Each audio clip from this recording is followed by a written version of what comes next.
আমাদের আলোচনার বিষয় স্যান্ডউইচের উপপাদ্য এবং এই ক্লাসের মাধ্যমে আমরা 9 প্রশ্নমালা শেষ করব।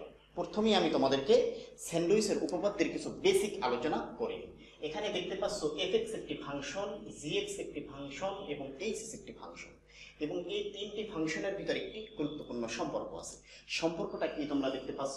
তাহলে gx ফাংশনটার fx ফাংশনটা সমান বা তার চেয়ে ছোট, এবং gx ফাংশনটি hx ফাংশনের চেয়ে ছোট বা তার সমান। বিষয়টাকে যদি আরো একটু ক্লিয়ার করি তাহলে আমি লিখতেছি, এখানে দেখো a b এবং c। এখানে মনে করলাম তিনজন ব্যক্তি, এ কে আমি আবুল বোঝালাম, বি দিয়ে আমি বাবুল বোঝালাম, সি দিয়ে আমি কাবুল বোঝালাম। এখন এই তিনজন বন্ধুর ভিতরে একটি সম্পর্ক আছে। সম্পর্কটা কি? সবসময়ের জন্য এই আবুল বাবুলের চেয়ে কম খায় বা তার সমান খায়, কখনো তার চেয়ে বেশি খাবে না। এবং এই বাবুলও কি করবে? কাবুলের চেয়ে কম খাবে বা তার সমান খাবে, কখনো তার বেশি খাবে না। তাহলে এখন হঠাৎ করে একদিন এই আবুল এবং এই কাবুল, এই দুই বন্ধু হোটেল সিটি এনে নাস্তা করার জন্য গেল। তো দুই বন্ধু নাস্তা করে ফেললো, আবুলও খেলো 100 টাকা এবং কাবুলও খেলো সেদিন কত 100 টাকা। তার ঠিক আধা ঘন্টা পরে এই বাবুল হোটেল সিটি এনে প্রবেশ করলো। এখন যেহেতু তাদের ভিতরে একটা বৈশিষ্ট্য আছে সবসময়ের জন্য এই যে কে কার চেয়ে কম বা বেশি খাবে, তাহলে এখন বাবুল সেদিন কয় টাকার নাস্তা করলে বা কয় টাকার খাবার খেলে তাদের বন্ধুত্বের যে বৈশিষ্ট্য বা বন্ধুত্বের যে সম্পর্ক সেটা নষ্ট হবে না। তাহলে আমরা দেখতে পাচ্ছি যেহেতু কাবুল 100 টাকা খেয়ে ফেলেছে, বাবুল ইচ্ছে করলেই কিন্তু 95 টাকা বা 100 টাকা খেতে পারে, কিন্তু একটু সমস্যা দেখা দিছে যে তার চেয়ে যে কম খায় সে কিন্তু 100 টাকা খেয়ে ফেলছে। তাহলে আমরা দেখতে পাচ্ছি এখানে অবশ্যই বাবুলকে 100 টাকাই খেতে হবে। যদি বাবুলও এখানে 100 টাকা খায় তাহলে কিন্তু তাদের ভিতরে সম্পর্ক নষ্ট হচ্ছে না, তাদের বৈশিষ্ট্য নষ্ট হচ্ছে না। এবং এইটাই হলো স্যান্ডউইচের উপপাদ্যের আসল বৈশিষ্ট্য। তাহলে স্যান্ডউইচের উপপাদ্য অঙ্ক করার সময় আমরা সবসময় জন্য 3টা পার্ট পাবো। প্রথমে একটি পার্ট, মাঝখানে একটি পার্ট এবং শেষে একটি পার্ট। সবসময়ের জন্য আমরা চেষ্টা করব প্রথম পার্ট এবং শেষের পার্ট, এই পার্ট দুটিকে যদি আমরা সমান করতে পারি তাহলে আমরা লিখে দেব স্যান্ডউইচের উপপাদ্য অনুসারে মাঝখানের পার্টটিও সেটি। তাহলে আলোচনা কি তোমরা বুঝেছো? তাহলে এভাবে আমরা শুরু করব। তাহলে এবার আমরা মূল বইয়ের আলোচনা, টেক্সট বইয়ের আলোচনা চলে যায়। তোমাদেরকে তার আগে আরো একটি কথা বলে রাখি, তাহলে যে মার্কেটে যে বাজারে যে তোমরা স্যান্ডউইচ খাও, আসলে সেই স্যান্ডউইচ খাবারটাও কিন্তু এই স্যান্ডউইচের উপপাদ্য অনুসারেই তৈরি করা হয়েছে। তোমরা কিন্তু সেই স্যান্ডউইচ খাবারের ভিতর 3টা পার্ট দেখবা, উপরে একটা, নিচে একটা, মাঝখানে একটা। আসলে সেই স্যান্ডউইচের উপপাদ্য অনুসারেই খাবারটা তৈরি করা হয়েছে। এবার আমরা মূল বই, টেক্সট বইয়ের অঙ্ক শুরু করব। আচ্ছা, তোমরা দেখতে পাচ্ছ এখানে আমাদেরকে প্রমাণ করতে বলা হয়েছে স্যান্ডউইচের উপপাদ্য অনুসারে প্রমাণ করো x cos 1/x = 0। স্যান্ডউইচের উপপাদ্য অনুসারে আমাদেরকে এই প্রমাণটা করতে বলছে। তাহলে এবার দেখো আমরা প্রমাণটা করি। দেখো আমরা একটা জিনিস এখানে লিখলাম যে আমরা জানি -1 cos 1/x, আর এর পাশে লিখলাম আমরা কত +1। তার মানে আমরা সাইন এবং কজের একটা রেঞ্জ জানি। এখানে cos 1/x আর cos 2x আর cos 5x আর cos square x হোক না কেন সেটা কোনো ফ্যাক্ট না। ফ্যাক্ট হলো cos এবং সাইনের একটা রেঞ্জ আমরা জানি, সেই রেঞ্জটা কত -1 থেকে +1 পর্যন্ত। তাহলে মাঝখানে এই 1/xটা কেন দিলাম? আমাদের যেহেতু প্রমাণ এটা আছে আমরা এটা নিয়ে সামনের দিকে অগ্রসর হব। তাহলে এই রেঞ্জটা যেহেতু আমরা জানি, এই রেঞ্জ দিয়ে আমরা আমাদের প্রমাণটা সামনের দিকে অগ্রসর হব। তাহলে দেখো প্রমাণের সাথে ম্যাচিং করার জন্য যেহেতু প্রমাণের ভিতরে এখানে একটা x আছে, তাহলে আমরা সব জায়গায় একটা যদি x নিয়ে আসি তাহলে যদি আমরা প্রমাণটাকে ম্যাচিং করতে পারবো। দেখো তাহলে আমরা সব জায়গায় যদি একটা x নিয়ে আসি তাহলে এখানে লিখতে পারি একটা x, এখানে লিখতে পারি cos 1/x, এখানে একটা x, এই জায়গায় একটা x। তার মানে আমরা 3 জায়গায় কি করলাম? একটা x কে গুণ করলাম। তার মানে এখন কিন্তু আমরা আমাদের প্রমাণের কাছাকাছি আমরা চলে আসছি। এইবার আমরা সব জায়গায় লিমিট অ্যাড করব। লিমিট অ্যাড করে, যেহেতু প্রশ্নমালাটার নামই লিমিট এবং সবকিছুই বিচার বিবেচনা করতে হবে আমাদেরকে লিমিট দিয়ে, তাহলে আমরা সব জায়গায় একটা লিমিট অ্যাড করলাম। দেখো আমরা এখানে লিমিট দিলাম কত?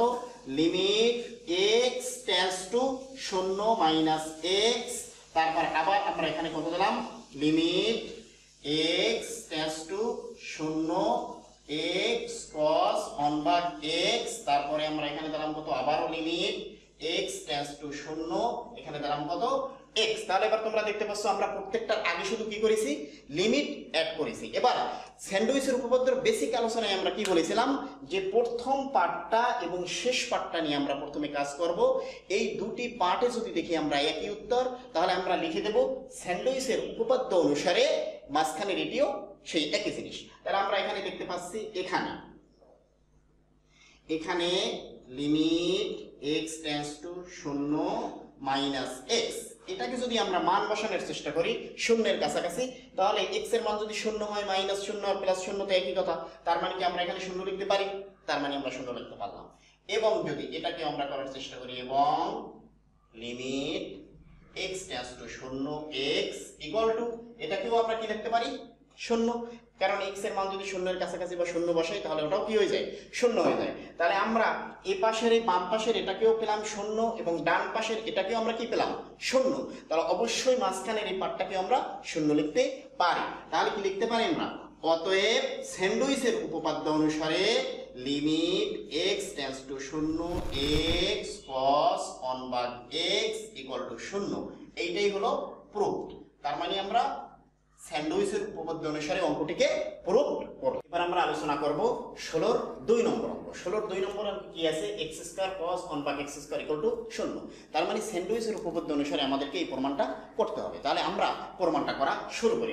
দেখো আমি এখানে লিখেছি যে আমরা জানি -1 cos 1/x স্কয়ার ইকুয়াল মানে লেস দ্যান 1। তার মানে যে জিনিসটা আমি আগে তোমাদেরকে বলেছিলাম যে cos এবং sin এর রেঞ্জটা হলো -1 থেকে +1 পর্যন্ত।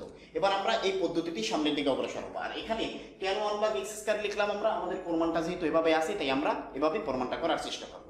আচ্ছা এবার দেখো, তাহলে আমাদের প্রথম দিকে কাজ কি, প্রথমেই আমাদের কাজ এই আমরা যেটা জানি এটার সাথে আমরা কি করব, অঙ্কটার সাথে ম্যাচিং করার চেষ্টা করব। দেখো অঙ্কের শুরুতে আমরা দেখতে পাচ্ছি একটা কি আছে, x স্কয়ার। তাহলে আমরা সব জায়গায় একটা x স্কয়ার দিয়ে গুণ করি। দেখো যদি সব জায়গায় আমি এখানে একটা x স্কয়ার দিয়ে গুণ করি তাহলে এখানে হচ্ছে কত, x স্কয়ার।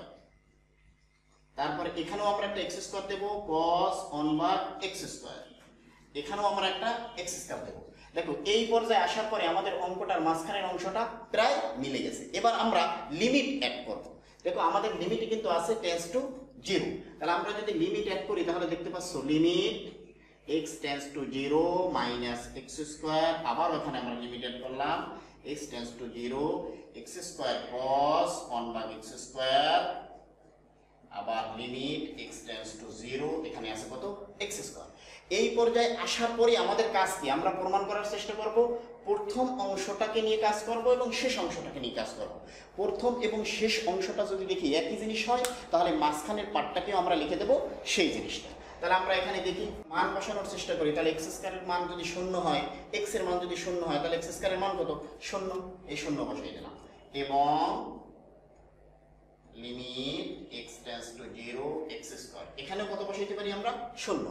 তাহলে কিন্তু আমরা দেখতে পাচ্ছি প্রথম পার্টটির মানও 0 এবং শেষ পার্টটির মানও 0। তাহলে কি আমরা লিখে দিতে পারি অতএব স্যান্ডউইচের উপপাদ্য অনুসারে মাঝখানের পার্টটিও 0। তাহলে আমরা লিখলাম অতএব limit x tends two 0 x square cos 1/x square equal to 0, এটাই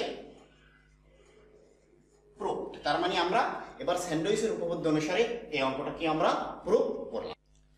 এবার আমরা আলোচনা করব 16 4 নম্বর অঙ্ক। এই অঙ্কটা আছে যে limit x tends to infinity 3x square minus sin 2x ভাগ x স্কয়ার ভাগ x square plus 5 equal to 3।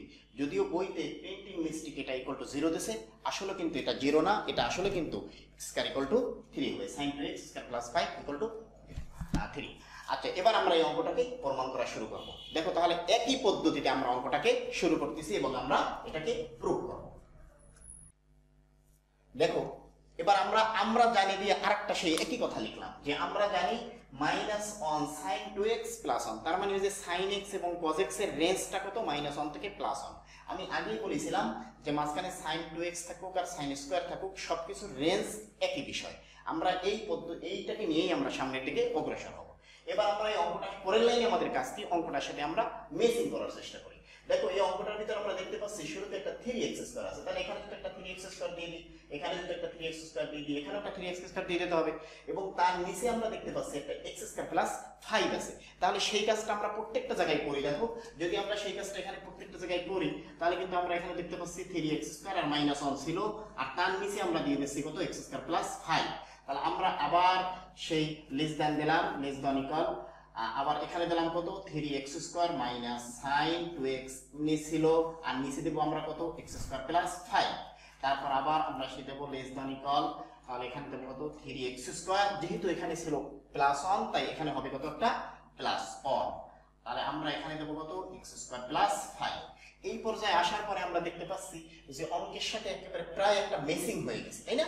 যদি অঙ্কের সাথে যদি মেসিং হয়ে গেছে তাহলে আমাদের পরবর্তী টার্গেট কি, আমরা লিমিট অ্যাড করে দেব এর সাথে। দেখো আমাদের এবার লিমিট কিন্তু x টেন্ডস টু ইনফিনিটি, তাহলে আমরা সব জায়গায় একটা লিমিট অ্যাড করে দিচ্ছি। দেখো limit x tends to infinity, তাহলে আছে কত 3x স্কয়ার মাইনাস 1 ভাগ x স্কয়ার প্লাস 5। তারপর আবার লিখবো কত আমরা লেস দ্যান, এখানে আবার লিখবো কত limit x tends to infinity 3x square minus কত sin 2x ভাগ x স্কয়ার প্লাস 5। তারপর আবার এখানেও আমরা লিমিট দেব, limit x tends to infinity 3x square plus 1 ভাগ x স্কয়ার প্লাস 5।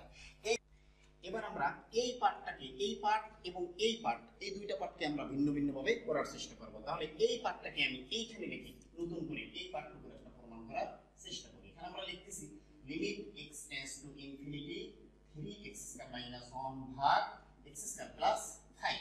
এবার এই পার্টটুকে আমরা করার চেষ্টা করব। এবার এই প্রশ্নমালার 2 নম্বর এবং 3 নম্বর লেকচারে ইনফিনিটির একটা ব্যবহার তোমাদেরকে আমি শিখিয়েছিলাম। সেই ব্যবহারে দেখেছিলাম যে ইনফিনিটির যে অঙ্কগুলো যখন করবো তখন সর্বোচ্চ পাওয়ারটাকে আমাদের কমন নিতে হবে। দেখো এখান থেকে যদি আমরা সর্বোচ্চ পাওয়ারটাকে কমন নেওয়ার চেষ্টা করি, তাহলে দেখো x ইনফিনিটি, এখন তাহলে এখানে সর্বোচ্চ পাওয়ার কত আমাদের x স্কয়ার, যদি আমরা x স্কয়ার কমন নিই তাহলে এখানে থাকে কত 3 মাইনাস 1 ভাগ x স্কয়ার, আর নিচেও যদি আমি x স্কয়ার কমন নিই তাহলে এখানে থাকে কত 1 প্লাস এখানে থাকে কত 5 ভাগ x স্কয়ার। এটা থাকার পর আমরা কিন্তু x স্কয়ার দিয়ে x স্কয়ার কেটে দিতে পারি। যদি আমি x স্কয়ার দিয়ে x স্কয়ার কেটে দিই এবং তার পরের লাইনে যদি আমি ইনফিনিটির মান বসাই তাহলে মানটা কি হয় খেয়াল করে দেখো। যদি ইনফিনিটির মান বসাই তাহলে আমি কিন্তু বসাচ্ছি 3 মাইনাস 1 ভাগ ইনফিনিটির উপরে স্কয়ার আর 1 প্লাস 5 ভাগ ইনফিনিটির উপরে স্কয়ার। এবার কিন্তু তোমরা জানো সামথিং ভাগ ইনফিনিটি মানে কত 0। যদি তাই হয় তাহলে এখানে দেখতে পাচ্ছি 3 মাইনাস 0 ভাগ 1 প্লাস 0, তার মানে আমরা এখানে দেখতে পাচ্ছি কত 3। তার মানে আমরা কিন্তু এই প্রথম পার্টটাকে একটা প্রুফ করলাম, কত পাচ্ছি আমরা 3। এবার আমরা দেখব যে দ্বিতীয় পার্টটাকেও আমরা প্রুফ করতে পারি কিনা 3, তাহলে আমরা মাঝখানের পার্টটা 3 লিখে দিতে পারবো। আচ্ছা এবার তাহলে আমরা দেখব এই পার্টটুকু আমরা 3 প্রুফ করতে পারি কিনা। এটুকু আবার এখানে আমি লিখলাম limit x tends to infinity 3x square plus 1 ভাগ x স্কয়ার প্লাস 5। এবার সেই একই পদ্ধতিতে সর্বোচ্চ পাওয়ারটাকে আমরা কি করব, কমন নেব। সেই কমন নিচ্ছি লিমিট ইনফিনিটি x স্কয়ার যদি কমন যায় 3 প্লাস 1 ভাগ x স্কয়ার, আর এখানে যদি x স্কয়ার কমন নিই 1 প্লাস 5 ভাগ x স্কয়ার। এবার দেখো আমরা x স্কয়ার যদি x স্কয়ার কেটে দিই এবং x এর যদি ইনফিনিটি মান বসাই তাহলে কি হয় দেখো 3 প্লাস 1 ভাগ ইনফিনিটির উপরে স্কয়ার 1 প্লাস 5 ভাগ ইনফিনিটির উপরে স্কয়ার। এবার খেয়াল করে দেখো যদি ইনফিনিটির উপরে স্কয়ার মানে কত সামথিং ভাগ ইনফিনিটি কত জানি আমরা 0, তাহলে স্কয়ার হোক আর কিউব হোক সেটা কোনো ফ্যাক্ট না। তাহলে এখানে কত হয় 3 প্লাস 0 1 প্লাস 0, তার মানে কত পাচ্ছি আমরা 3। তার মানে কিন্তু আমরা কি প্রুফ করে। আচ্ছা দেখো যেহেতু আমরা এই প্রথম পার্টটাকেও প্রুফ করলাম যে ইকুয়াল টু 3 এবং শেষ পার্টটুকুও আমরা প্রুফ করলাম ইকুয়াল টু 3, তাহলে আমরা স্যান্ডউইচের উপপাদ্য অনুসারে লিখে দিতে পারি এটুকু ইকুয়াল টু 3। অতএব আমরা লিখতেছি limit x tends to infinity 3x square minus sin 2x ভাগ x square plus 5 equal to 3। আমরা তাহলে এই প্রমাণটা করে ফেললাম, এটাই আমাদের এখানে অঙ্কের প্রুফ।